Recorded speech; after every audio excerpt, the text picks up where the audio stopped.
Hello, everyone. Welcome back to Sharp Vision with 25, the podcast that discusses the benefits of prioritizing project pricing in your business strategy and why it matters. Today, I'm joined with our two co-founders, Minney and Magnus Bjorendahl, to discuss the importance of leveraging data in capital project portfolio investments.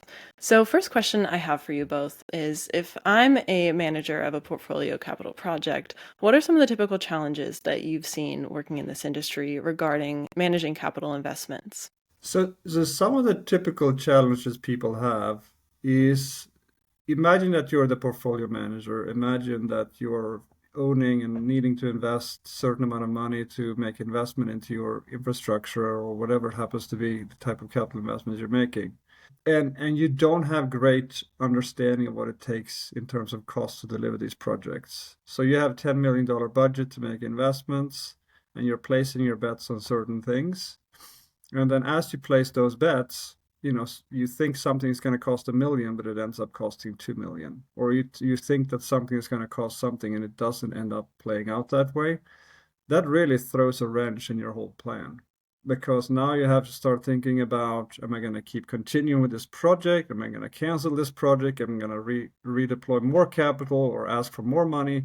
So you're getting thrown into a lot of uncomfortable positions, which means that you have to make really big compromises. And if you contrast that with the ability to have very good understanding of what it takes to deliver certain investments and understanding cost, you can make that decision process and prioritize your investment in a much, much cleaner and better way. So I think that is one of the big challenges people have. Another challenge is, if I manage that life cycle, is it's a constant revisit of those decisions, right? So the reality is, people making investment decision is not a once and done situation, because a lot of the time the reason for making these investments is based on external factors. So those external factors can keep changing. So you constantly have to go and revisit. And I mean, some people do this on an annual basis, some people do it more frequently and whatnot, but it's something that they have to keep looking at.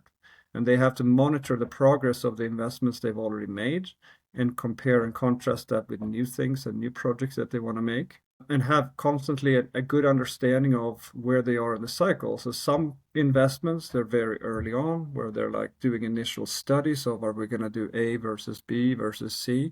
And other projects are in the middle of execution, right? So to have that good visibility and understanding is really, really critical for them to be able to make good business decisions.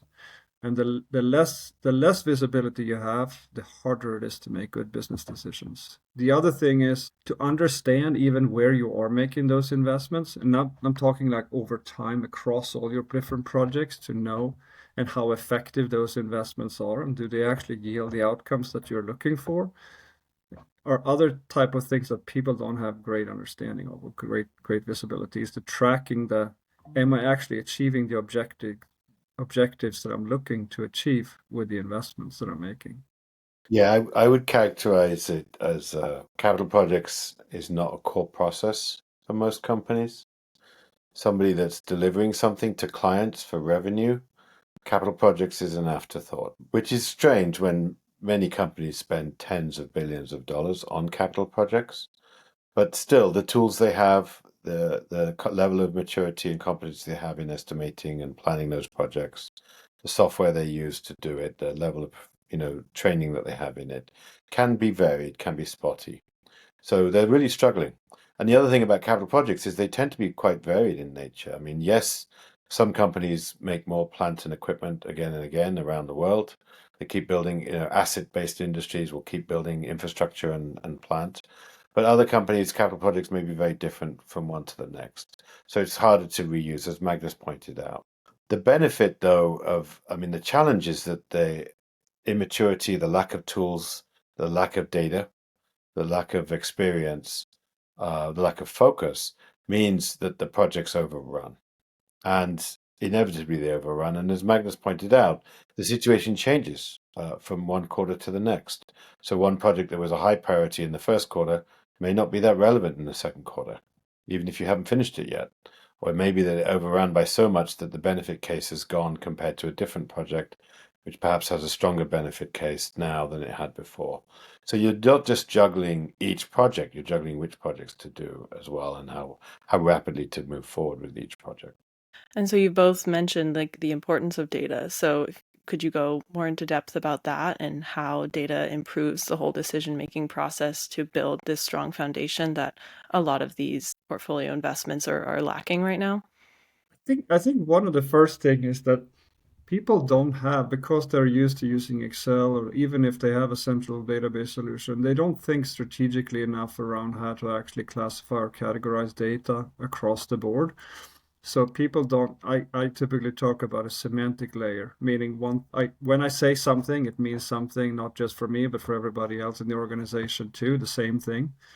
So what we see happening and what we've done with clients is to help them establish that semantic layer. When I call something program management, it's program management, and everybody in the entire company recognize what program management, how do I categorize and estimate the program management effort. Having that clear definition means I can look across all my investments and I can see how much money do I think I plan in terms of program management, how much money did I actually spend around program management, and I can compare that across my whole portfolio, both historically, going forward, new projects that I'm planning to execute and whatnot. So just having the same thing mean the same thing holistically is very, very powerful. So that's one thing. The other thing is simply just having a central database. A lot of companies, if you operate on a spreadsheet basis, you don't even have a central database or a place where all this data sits holistically, where I can see all my investments that I've done in the past, all the ones that I'm currently making, and all the ones that I'm planning to make in the future. So the ability to have that single repository of data where all my project sits is very powerful. And then the last part of that is, of course, what can I do with that data? I have it centrally stored, and the data is stored in a way that is somewhat consistent across my projects. I can now start thinking about using that data for the purpose of planning out new projects through reuse and other mechanisms. It's one of those things that it's a gift that keeps on paying forever. Once you build that foundation, you build somewhat of a continuous improvement cycle into the process, because you start understanding the data better. You can start comparing projects against each other. You can start using it for forecasting or estimating costs for future projects. You can see, like, simple question that I can bet almost nobody knows the answer to is, what are the aspects of my capital projects where I vastly underestimate the cost? Like, is it in the area of program management? Is it in the area of engineering? Is it in the area of whatever? So to just be able to ask and answer those basic questions, they seem very basic, but if you don't have that solid foundation and description of what data actually means, you can't do any of that. And I think it's a lot of companies that don't have that basic foundation in place that allows them to do that, and let alone have the ability to do more sophisticated stuff. And of course, the ultimate sophistication, as we all know, is artificial intelligence, right? AI basically needs to leverage data, and the better data you have, the better AI will work. Yeah, cannot stress enough the importance of having a central database, having your capital projects in one place, tracking them throughout the life cycle, understanding the actual versus planned versus estimated versus forecast costs at different levels, different breakdowns. So important. Cannot underestimate that. And as Magnus kind of alluded to, the possibilities are limitless in terms of being able to draw intelligence out of that data.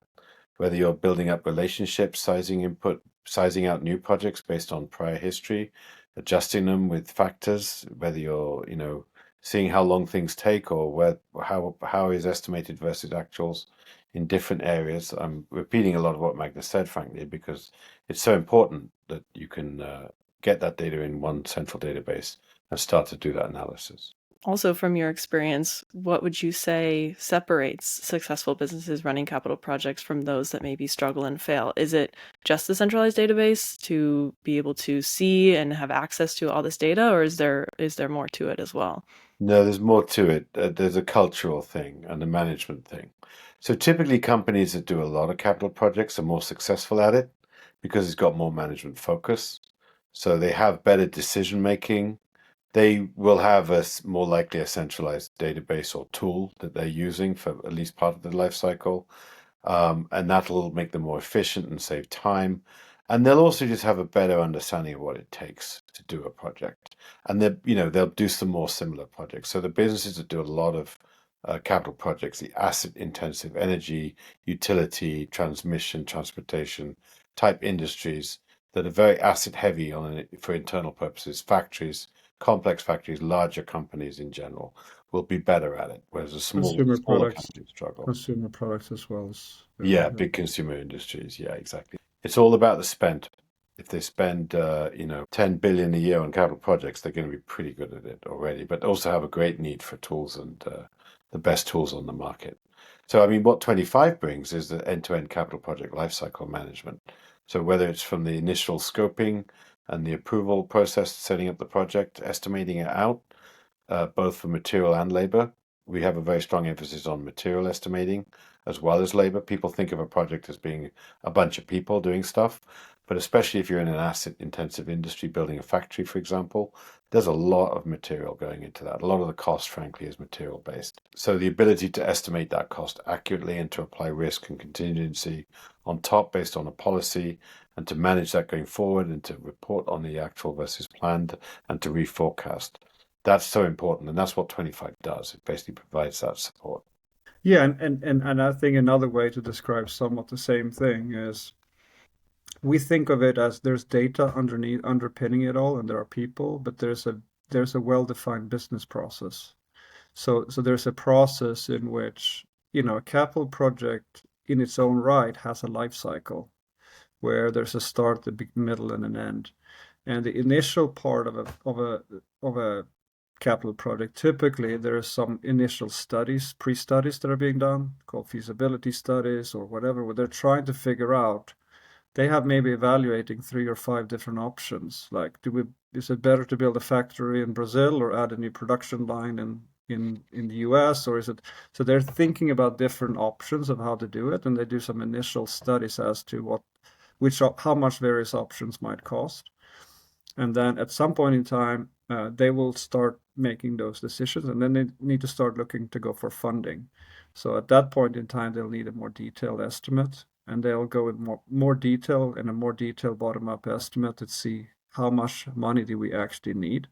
And even those investments a lot of times can be incrementally funded. They might have a preliminary funding to get X number of $1 million to go do something to start off with, and then they might get more funding over time. So they manage the initial decision making and the funding of those projects, and then once they get approval, they now need to start actually translating those estimates into executing the project.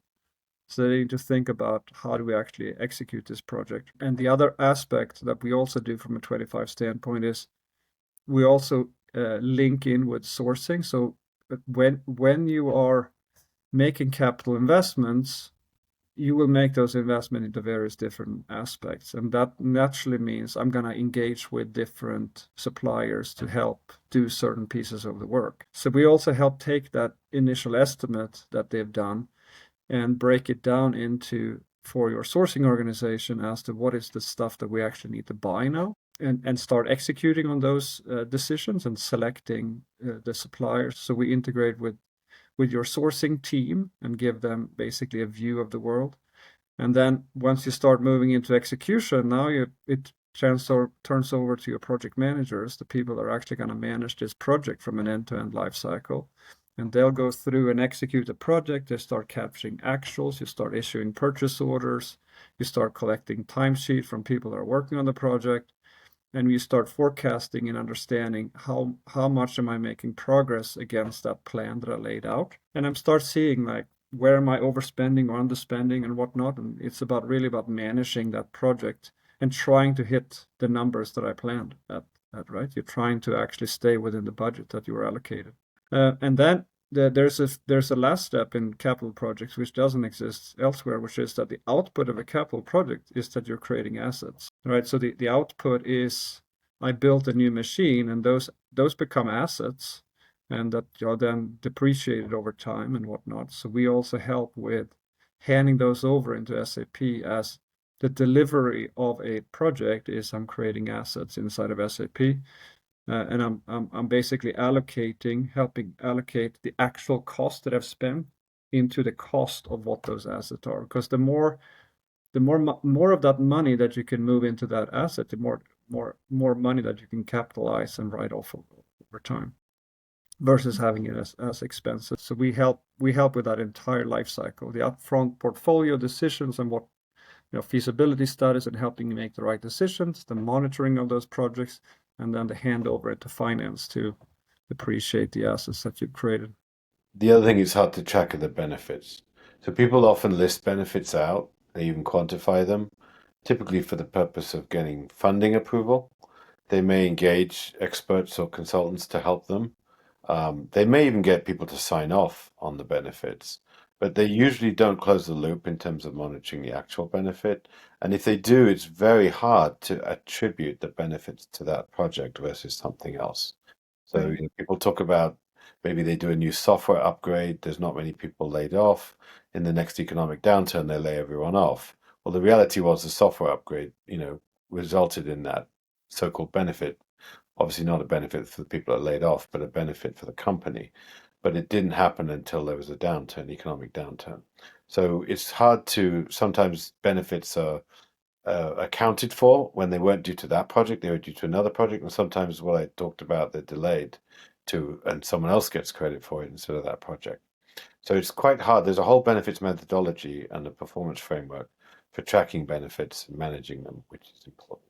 Right. So they can kind of connect the dots more clearly. Exactly. Yeah, it's the flip side. It's the why. Why did you make the investment in the first place? Yeah, exactly. It's like Right. just like when you sell a project, there's cost to you and there's revenue to you. When it comes to capital projects, it's really there's a cost to you, but there's an expected benefit on the other end of why did I do this? And are you actually tracking that what you thought was going to happen actually did happen so that you can compare the two?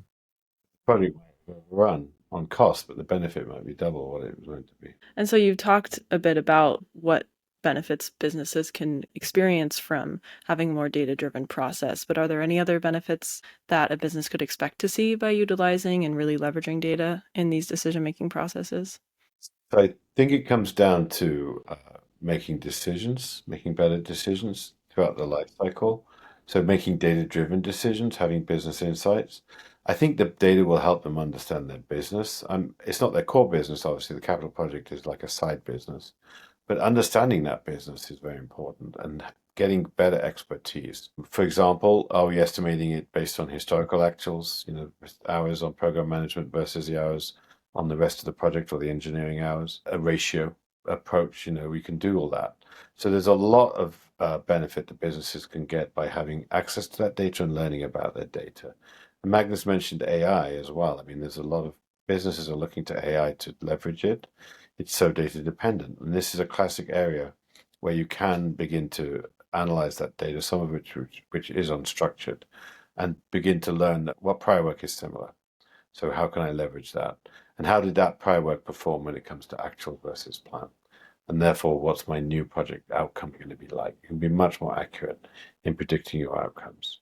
Yeah, I mean, it's the classic way that people think about it is there's people, process, data, and I think one of the things that we can help do is to bring all those things together. So, because the data, you need a single foundation for having all your data in one place.